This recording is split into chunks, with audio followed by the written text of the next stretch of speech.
तो आज का क्लास में मैं बुक एंड ऑथर के कोई भी टॉपिक हो, कंसेप्ट हो, उसको किसने इंट्रोड्यूस किया बहुत इंपॉर्टेंट है।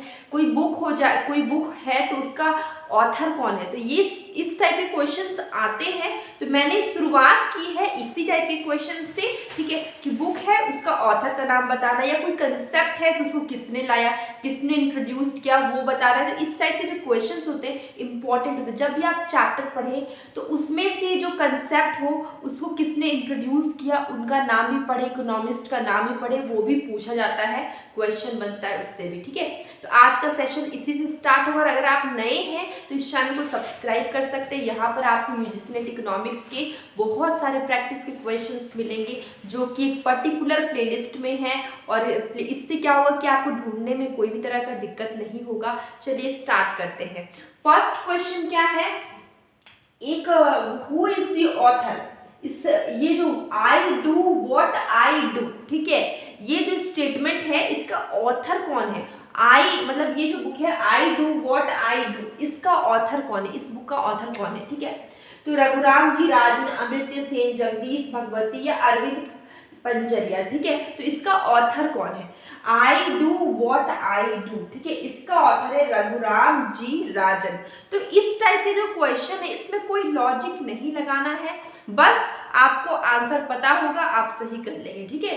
तो इसका आंसर क्या हो गया, आंसर इज ए रघुराम जी राजन, ठीक है, इसका आंसर ए हो गया। अब सेकंड क्वेश्चन में आते हैं। सेकंड क्वेश्चन क्या है, the capacity creating aspect of investment, capacity creating aspect of investment in growth theory. अगर ग्रोथ थ्योरी की बात करें, हम लोग ने पढ़ा है हैरोल्ड मॉडल, डॉमर मॉडल, ठीक है। तो हैरोल्ड डॉमर का जो मॉडल होता है, इसी में डोमर का मॉडल में, स्पेशली डोमर का मॉडल में क्या होता है, कैपेसिटी क्रिएटिंग एस्पेक्ट रहता है। क्या होता है, कैपेसिटी क्रिएटिंग एस्पेक्ट, जहां investment in growth theory, growth theory में इन्वेस्टमेंट में क्या होता है, कैपेसिटी क्रिएटिंग एस्पेक्ट, ठीक है, एक पहलू है जहां पे कैपेसिटी क्रिएटिंग के बारे में बात किया गया। तो ये किसका है, हैरोल्ड का है, डोमर का है, सोलो का, सैमुअलसन का। तो मैंने अभी बताया डोमर का, ठीक है। ये कैपेसिटी क्रिएटिंग का बात किसने किया, डोमर ने किया। तो इसका आंसर क्या होगा, ED Domar, answer is B, ED Domar. इसमें कुछ भी नहीं, अगर आपने चैप्टर पढ़ा है, डेफिनेशन पढ़ा है, आप एक झटके में एक बार में आंसर आपको पता चल जाएगा क्या है, ठीक है। तो नेक्स्ट क्वेश्चन क्या है, which of the following is credited with introduction of LPG model of economic development, ठीक है, इकोनॉमिक डेवलपमेंट इन इंडिया, ठीक है। यहाँ पर एक मॉडल आया LPG, L for liberalisation, privatisation and globalisation.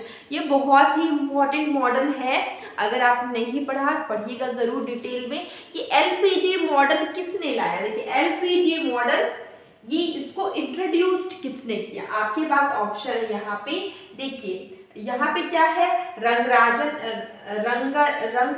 ठीक है, मोंटेग सिंह, आलूवालिया और अमृत्य सेन और मनमोहन सिंह। तो ये जो एलपीजी मॉडल था, लिबरलाइजेशन, प्राइवेटाइजेशन एंड ग्लोबलाइजेशन, ये इंट्रोड्यूस करने वाले पर्सन कौन है, मनमोहन सिंह, ठीक है। तो आंसर इज डी, इसका आंसर क्या हो गया, डी हो गया।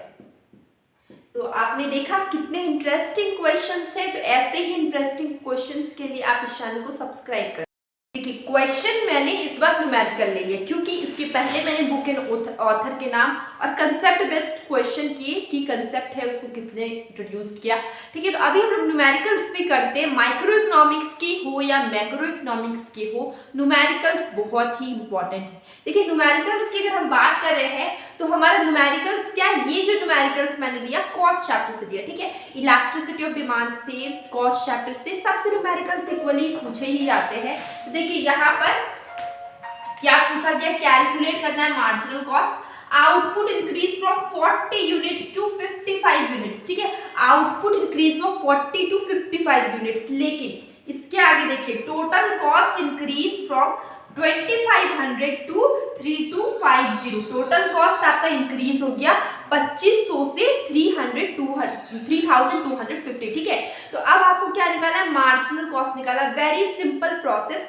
सिंपल क्या है, यहाँ पे सॉल्यूशन हम लोग लिख लेते हैं। सबसे पहले आपको फॉर्मूला याद है, आप फटाक से क्वेश्चन को सॉल्व कर लेंगे। आपको करना क्या है यहाँ पे, सबसे पहले देखिए मार्जिनल कॉस्ट है, आपको इसका फॉर्मूला याद रखना है। फॉर्मूला क्या है, चेंज इन टोटल कॉस्ट, ठीक है, और यहाँ पे change in number of units, ठीक है, नंबर ऑफ यूनिट्स, ठीक है, नंबर ऑफ यूनिट्स चेंज होगा, ये वाला आउटपुट का, ठीक है, नंबर ऑफ यूनिट्स ये आउटपुट, ठीक है। तो देखिए चेंज इन टोटल कॉस्ट की अगर हम बात करें तो आपको देखना है कि टोटल कॉस्ट में कितना चेंज आया। देखिए आप यहाँ पे देखिए ध्यान से 3250 मतलब 3250, ठीक है, ये बाद में हुआ, पहले क्या हुआ 2500, पहले ये कितना था 2500 था, अब कितना हो गया 3250 हो गया। तो अब आप क्या करेंगे 3250 में से 2500 को माइनस कर देंगे, ठीक है, इसको आप माइनस करिए, ठीक है, इसको माइनस करेंगे तो कितना आएगा 05, यहाँ पे देखिए 7, ठीक है, 750 आया यहाँ पे 750। अब देखिए change in number of units output sold, जितना आउटपुट है, ठीक है।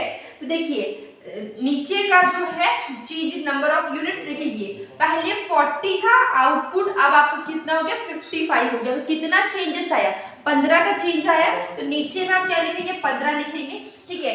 कितना चेंज आया, number of units, change in number of units output कितना चेंज आया 40 टू 55, 15 आया। इसको आप काटिए, कितना आंसर आएगा 15 का 15, 30, 45, 60, उसके बाद कितना 75, 5 0। इसका आंसर क्या हो गया 50, इसका आंसर हो गया 50।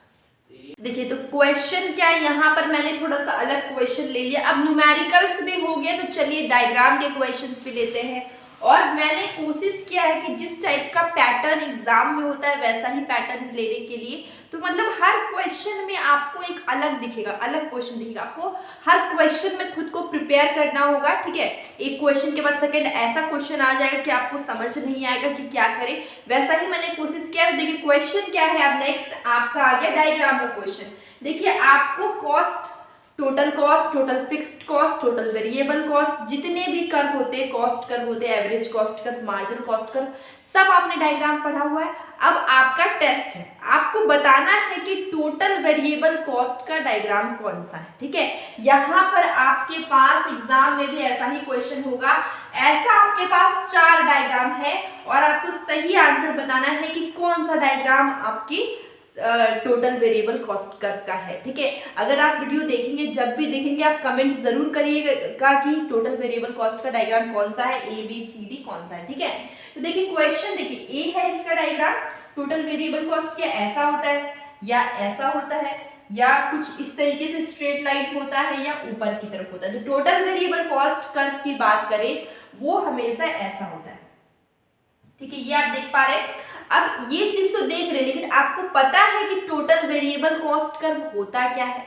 देखिए कॉस्ट आपके 2 टाइप के होते हैं, first is fixed cost and second is variable cost. Fixed cost क्या होता है, जो कि फिक्स्ड होता है, मैंने बहुत बारी बताया है।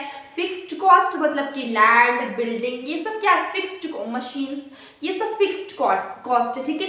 लेकिन अगर वेरिएबल कॉस्ट की बात करें, जो आपका डे टू डे का खर्च है वो आपका वेरिएबल कॉस्ट, जैसे कि या फिर मंथली खर्च है, डेट, अगर आप लेबर को पेमेंट कर रहे हैं तो वेजेस दे रहे हैं, वेजेस क्या आपका है वेरिएबल कॉस्ट है। रॉ मटेरियल आपको हमेशा खत्म होते रहेगा, अगर कहीं भी प्रोडक्शन हो रहा है हमेशा आपको रॉ मटेरियल लाना है, ट्रांसपोर्टेशन कॉस्ट देना, तो ये सब क्या आपके डेली के खर्च है या आपकी खर्च ये सब बार बार होते हैं, तो ये सब क्या है वेरिएबल कॉस्ट है। फिक्स्ड कॉस्ट जो कि आपने एक बार खर्च कर दिया, फिर आपको 20 ईयर्स, 30 ईयर्स, 40 ईयर्स आप निश्चिंत रहेंगे, आपको नहीं करना, ठीक है, तो वो क्या हो जाती है आपकी फिक्स्ड कॉस्ट हो जाती है। तो आपको समझ में आ गया होगा कि फिक्स्ड कॉस्ट क्या है और वेरिएबल कॉस्ट क्या है। और टोटल कॉस्ट क्या होता है, फिक्स्ड कॉस्ट को और वेरिएबल कॉस्ट को ऐड कर देते तो बनता है टोटल कॉस्ट। मैं यहाँ पे थोड़ा सा फॉर्मूला लिख देती हूँ, इंपॉर्टेंट है इसलिए मैं लिख रही हूँ। देखिए total cost is equal to total fixed cost plus total variable cost, ठीक है। ये दोनों को ऐड करके क्या बनता है आपका टोटल कॉस्ट। आपसे फॉर्मूला बेस्ड क्वेश्चन में पूछे जाएंगे, इसलिए इंपॉर्टेंट है, याद रखिएगा। Total cost is equal to total fixed cost and total variable cost, ठीक है। अब इसका आंसर क्या था, आप कमेंट बॉक्स में बताइएगा कि टोटल वेरिएबल कॉस्ट कैसा होता है, कौन सा आंसर हुआ, ए बी सी डी। अभी मैं आंसर बता दे रही हूँ, इसका आंसर है डी। टोटल वेरिएबल कॉस्ट का कुछ इस तरीके से होता है, ठीक है, कुछ इन्वर्टेड एस की तरह है, उल्टा एस की तरह है, ठीक है। अब नेक्स्ट क्वेश्चन क्या है कि under perfect competition each firm is, perfect competition में फर्म कैसा होता है, ठीक है, प्राइस टेकर होता है, प्राइस मेकर होता है, क्या होता है, परफेक्ट कंपटीशन क्या है, आपको कोई डाउट नहीं होगा। अगर आपने नहीं पढ़ा है, प्लेलिस्ट में आप देखिए, मार्केट चैप्टर का प्लेलिस्ट बना हुआ है फॉर्म्स ऑफ मार्केट का, वहां पर आपको सारे मार्केट के जितने भी कंटेंट कंसेप्ट होंगे सब मिलेंगे, ठीक है। तो परफेक्ट कंपटीशन में large number of buyer and seller होता है, ठीक है, होमोजीनियस प्रोडक्ट होता है, फ्री एंट्री एंड एग्जिट होता है, ठीक है, ये सब उसके फीचर्स है, ठीक है।